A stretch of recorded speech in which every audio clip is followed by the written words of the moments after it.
대가야권 역사현장 탐방 일부 2006년 8월 30일 역사는 그 시대의 승자들에 의해서 주관적으로 기록되어 질 수 있기 때문에 삼국과 함께 병존했던 가야사는 의도적으로 축소되거나 소외되어 삼국시대부터 오래도록 한국사의 주류로 자리 잡지 못하고 그 주변에서 맴돌다가 일제 식민 지배를 거치면서 이른바 임나일본 부설에 더 씌워짐으로써 설상가상으로 만신창이가 되고 말았다. 필자가 가야사에 관심을 갖게 된 것은 역사의 기록에서는 볼 수 없었던 무덤 안의 왕으로 추정되는 시신과 함께 묻힌 순장자들의 주검들 때문이다. 그 당시 국내외 보도진들이 고령지산동 고분군에 몰려와 연일 대서특필로 이 사실을 보도하여 국내뿐만 아니라 전 세계 사람들의 시선이 고령지산동 고분 발굴 현장에 집중되었다. 1977년 고령의 지산동 44호, 45호 고분, 1984년 합천댐 건설 전 합천, 거창 지역의 수몰 예정지의 유적지, 그리고 1986년 함안의 마리산 고분군 등에는 한 사람의 주장자를 위해 수십 명이 강제로 죽임을 당하여 매장된 순장자의 시신과 함께 금관 또는 금동관, 환두대도 등 왕릉급에서 출토되는 유물들이 대량으로 출토됨으로써 땅속에 묻혀있던 가야사를 새롭게 바라보는 계기가 되었다. 그럼에도 여전히 가야 제국의 중심은 줄곧 김해의 금관가야였다는 인식이 팽배하여 타가야사는 제대로 평가받지 못한 것이 사실이었다. 이러한 의식의 배경에는 삼국통일의 주역인 김유신이 금관가야의 후예라는 점과 임나일본 부설의 주된 대상지가 김해였다는 사실 등이 크게 반영된 듯하다. 부산대학교의 신경철, 경북대학교 주보돈, 홍익대학교 김태식 교수 등 가야사 관련 석학들의 잇따른 가야사 연구, 발표와 출토된 유물 등을 통해서 5세기 후반 이후 고령의 대가야가 다른 여러 가야 세력보다 급속하게 성장하여 마침내 백제, 신라와 세력을 견줄 만한 강력한 왕권국가 수준에 도달했음을 알 수 있게 된 것이다. 비록 이들 가야제국은 문헌사적으로 빈약하고 신화적인 요소를 지니고 있지만 이들 가야제국은 고구려, 백제, 신라와 함께 병존하며 700여 년 가까이 독자적인 역사와 문화를 누렸던 엄연한 국가체제를 갖춘 제4의 제국이었던 것이다. 보네가 먼저 대가야의 도읍지인 고령지역을 벗어나 대가야가 그 전성기에 차지했던 영역 중 서남 방향의 역사유적을 답사한 것은 2006년 8월 30일이었다.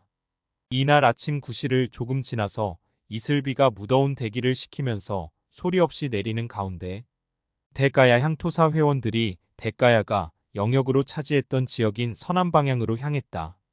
300년대 고령군 계집면 일대에서 주산 아래 구릉지로 구급을 옮긴 대가야의 전신 발로국이 4세기에 들어와 합천의 다라국과 지역연맹체를 결성하였다. 다라국이 가라국 중심의 지역연맹체에 참여하였음을 보여주는 직접적인 기록은 없지만 우릉 12곡을 통해 대체적인 윤곽은 짐작할 수 있다.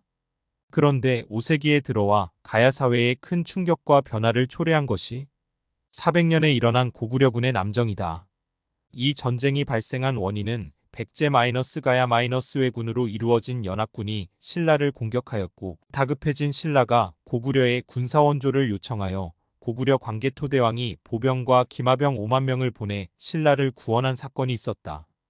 이 싸움에서 금관가야가 큰 타격을 입게 되어 더 이상 재기하지 못하게 됨에 따라 이후 고령의 가라국이 AD 400년 후기 가야국 중 가장 강력한 나라가 되었다. 이후 가라국은 479년에 남제에 사신을 보낸 하지가 가라국왕을 칭한 것에서 보듯이 왕호를 사용하였고 나아가 충남 대박물관에 소장된 고령양식 토기에 새겨진 대왕의 명문에서 보듯이 대왕을 칭하기도 하였다. 이 시기의 가라국은 국호를 가야제국 가운데 가장 큰 가야라는 의미를 가지는 대가야로 자칭한 것으로 보인다. 4세기 이후 가라국이 크게 성장할 수 있었던 요인은 풍부한 농업 생산력과 양질의 철을 대량으로 생산할 수 있는 철산지와 제철 기술을 확보한 것이었다. 이러한 철을 무기로 만든 대가야는 환강과 난강, 섬진강을 피로 물들이고 그 주변의 땅을 국토로 영입했다. 그 여력으로 대가야는 백두대간을 넘어 멀리 금강과 영산강 그리고 후반에는 마침내 섬진강을 헤치고 바닷길을 뚫었다. 그 바닷길에서 또 점령하여 영토로 확보한 곳은 남해성과 마주한 전남 여수 순천 지역이었다. 가야산을 모태로 경북 고령을 근거로 한 대가야는 400년대 가야 제국 중 가장 넓은 땅을 확보하며 강력한 국가로 등장하였다. 그 힘의 원천은 고령읍 회천 주변과 쌍림면들에서 생산한 풍부한 곡물과 경남 합천 야로에서 철을 소재로 한 농기구와 무기의 대량 생산이었다. 야로의 철 생산지를 확보한 대가야는 합천을 지나 거창을 통과한 뒤 백두대간을 넘어 남원, 장수, 진안으로 다시 섬진강을 따라 임실, 순창, 곡성, 구례, 하동으로 남하의 여수에 도달했다. 또 다른 루트로 비슷한 시기 백두대간을 거치지 않고 함양, 산청, 진주 등 난강 줄기를 타고 내려가 하동을 거쳐 여수에 닿는 루트도 개척했다. 이하로 철생산지를 확보한 대가야는 5세기 이후 국력이 강성해지면서 중국, 일본 등과의 교역 루트 확보를 위해 서남 방향으로 진출했다. 일본회가 발족 후 첫 번째 사업으로 시행한 것이 바로 이 교역 루트를 따라가는 대가야권 유적 및 유물 탐방이며 이를 통해 대가야인들의 불굴의 기백과 도전의 정신을 그 현장의 유적과 유물을 통해서 느끼고자 하였다. 이날 본회 회원들은 야로를 출발하여 88 고속도로를 경유하여 30분쯤 달려서 거창 박물관에 도착하였다. 거창 지역 거창 박물관. 거창 박물관은 이 지역의 독지가인 계림농원 대표 최남식 선생과 재창의원 원장 김태순 선생 두 분이 평생 수집한 귀중한 자료들을 당국에 기증하고 직접 건립운동에 앞장서 1988년 5월 20일 거창 유물전시관으로 개관하였다.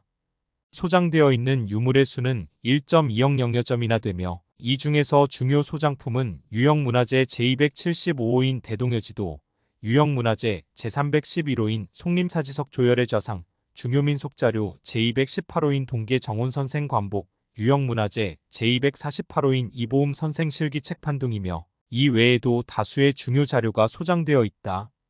정혼선생은 병자호란이 일어났을 때 청과 타협을 강력하게 거부한 척화파의 한 사람이고 이보음 선생은 세조 때 영주 수능부사를 역임했으며 단종 복위운동을 꾀하다 실패하여 죽임을 당한 충신이다. 합천과 인근에 위치한 거창에서 조선조 국난 때 충절을 지킨 두 분 충신이 있었음을 알게 되어 이번 테마 기행에 큰 수확이 아닐 수 없다. 우리가 거창 박물관을 들어섰을 때 김태록 박물관 해설사가 대동여지도에 관한 설명을 소상하게 해주었다. 나중에야 알았지만 김태록 양은 1996년도에 거창여고를 졸업한 나의 제자였다. 그녀의 해설요지는 다음과 같다. 대동여지도는 조선 후기 지리학자인 고산자 김정호가 순조 34년에 자신이 만든 그 당시 우리나라의 지도의 명칭인 청구도를 만들고 27년 후에 증보 수정한 대축적 지도로 완성한 분첩절첩식 지도첩이다. 청구도는 책으로 만들어졌기 때문에 전체 지도를 펼쳐볼 수 없었는데 대동여지도는 분첩절첩식으로 만들어 원하는 지역의 위아래를 붙여 한눈에 열람할 수 있는 특징을 가진다. 대동여지도는 1861년 철종 12년에 처음으로 만들어 김정호가 직접 목판으로 판각하였으며 그 후 고종 원년 1864년 갑자년에 수정본이 제간되었다. 거창 박물관의 소장본은 1864년도 제간본으로 박물관 2층 중앙에 전시되어 있다. 그 밖에 전시된 유물들은 선사시대의 유물로부터 조선시대의 자기까지 다양하게 전시되어 있으나 아직 정리되지 않은 것들이 있어서 당시 리모델링을 기획하고 있었다. 거창 박물관은 거창군 남하면 대아리 주거지에서 부산 동의대학교가 발굴한 청동기 유적을 전시하고 있었다. 여기서 출토된 간돌검은 자루와 검코가 붙어있는 2단병식으로 양날이 있으나 날카롭지는 않다. 상단부만 남아있는 간돌검은 청동기 시대의 대표적인 석기 유물이다. 이곳에 해설사가 설명하는 가야시대 유물이 전시된 것을 볼 수 있었는데 전문가가 아니면 어느 가야의 것인지 식별하기가 어렵게 진열되어 있어서 아쉬운 점이 있었으나 리모델링하여 재진열한다고 하니 그때 다시 한번 거창 박물관을 방문할 기회를 기대할 뿐이다. 당시 전시되어 있는 유물들을 시대별 나열해 보면 다음과 같다.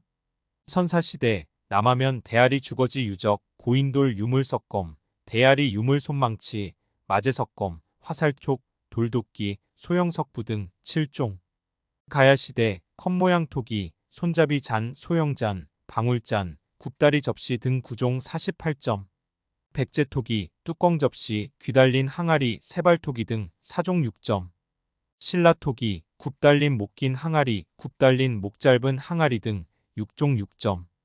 통일신라토기, 뼈단지 등 7종 7점. 금속유물, 금동열애입상 등 9종 48점. 고려도기 4종 4점.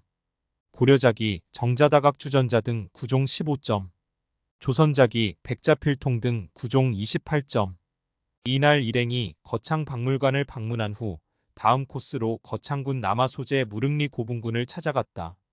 무릉리 고분답사를 위해 주민들의 조언을 구하였으나 알고 있는 사람들이 거의 없어 다시 남하면 사무소에 찾아가니 거창군청 기획감사실 김진락 직원이 무릉리 고분에 대해 친절하게 안내를 해주었다. 현장에는 70년대의 발굴 당시와는 달리 지금은 봉분이 거의 없는 상태로 소나무가 그 자리에 울창하게 자라나 소나무 군락을 이루고 있었다. 무릉리 고분은 고령의 주상 고분군처럼 능선상의 고분군을 이루고 있었고 고분에서 많은 유물들이 출토되었다고 한다. 1970년대에 발굴 당시 무릉리 고분에서는 소가야 양식 일부 토기와 굽다리 접시와 그릇받침, 목기낭아리 등의 대가야 양식 토기 등이 출토되었다. 그리고 말이면 마를리 진산마을 뒷산 고분군에서는 1985년 진주박물관이 발굴한 동일한 수열식 석광묘에서 목기낭아리와 원통 모양 그릇받침, 덮개 등 대가야 토기가 1점씩 출토되었다고 한다.